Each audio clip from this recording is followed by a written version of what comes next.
বন্ধুরা এইভাবে লাল লাল করে ধোকাগুলোকে ভেজে নেবে। আমি একটু ছোট ছোট করেছি, তো তোমরা চাইলে বড়ও করতে পারো। বন্ধুরা লাল লাল করে ভেজে নিয়েছি, এবার দুটো শুকনো লঙ্কা দিয়ে দিচ্ছি আর একটু জিরে ফোড়ন দিতে হবে। তো আমার কাছে এখন গোটা জিরে নেই, ওই জন্য আর আমি জিরেটা ফোড়ন দিতে পারলাম না, তো ওই জন্য শুকনো লঙ্কাটা একটু ভেজে নিই।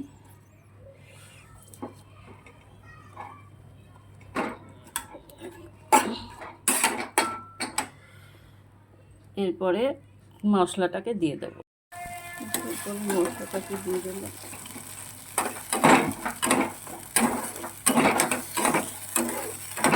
এবার এটা একটু নাড়াচাড়া করে তারপরে একটু জিরের গুঁড়ো, একটু ধনের গুঁড়ো,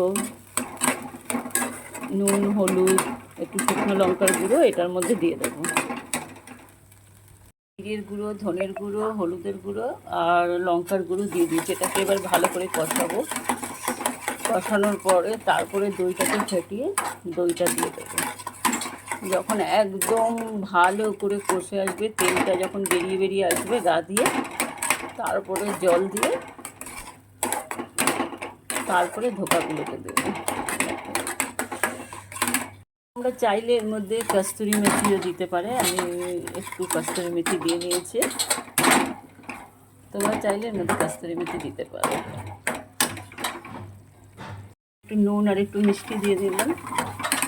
দেখো আস্তে আস্তে তেলটা গা দিয়ে তেলটা বেরিয়ে আসছে। দেখো এটাকে ভালো করে খুব কষাতে হবে।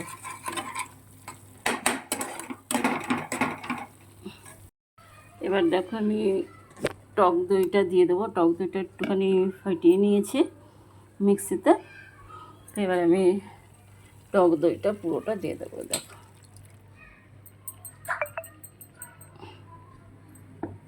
এবার এটাকে খুব ভালো করে কষাতে হবে।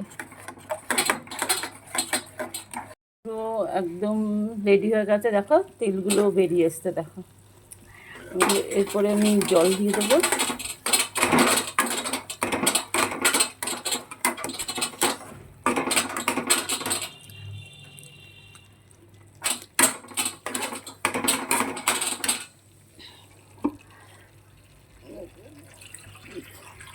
এবার দেখো জলটা তোমাদের মাপ মতো দেবে।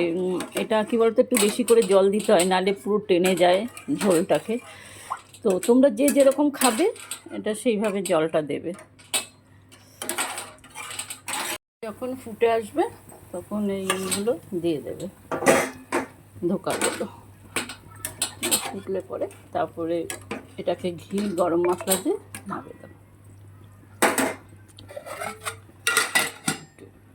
ঘি আর গরম মশলা দিয়ে এবার এটাকে নাড়িয়ে দেবো।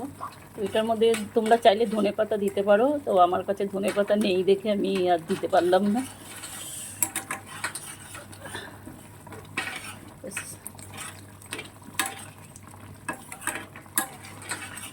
ওকে একটু পাতলা পাতলা নামাতে হবে, কেন ঝোলটা পুরো টেনে যায়।